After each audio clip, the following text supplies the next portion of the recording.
क्या आप जानते हैं कि भारत ने अपना पहला फाइटर जेट कब और कैसे बनाया था? हाल HF-24 मारुत। ये नाम भारतीय वायुसेना के इतिहास में एक क्रांतिकारी कदम था।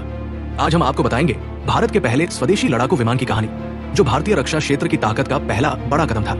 1947 में जब भारत आजाद हुआ, तब हमारी वायुसेना में ज्यादातर ब्रिटिश विमान थे, जैसे हॉकर, टेम्पेस्ट और स्पिटफायर। लेकिन जल्द ही हमें एक स्वदेशी लड़ाकू विमान की जरूरत महसूस हुई।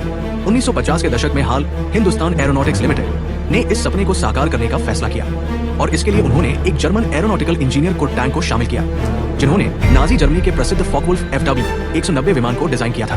1956 में HF-24 मारुत का डिजाइन शुरू हुआ और 17 जून 1961 को इसने अपनी पहली उड़ान भरी। हाल HF-24 मारुत की खासियतें: स्पीड 112 किलोमीटर प्रति घंटा, सुपरसोनिक के करीब, हथियार, बम, रॉकेट और तोपें भारतीय वायुसेना में शामिल।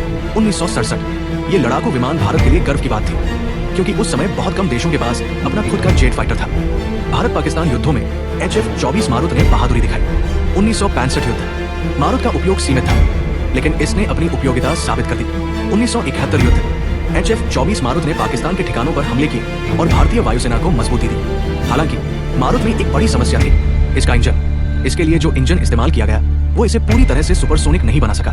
यही वजह थी कि इसे जल्द ही दूसरे आधुनिक विमानों जैसे कि MiG-21 से बदलना पड़ा।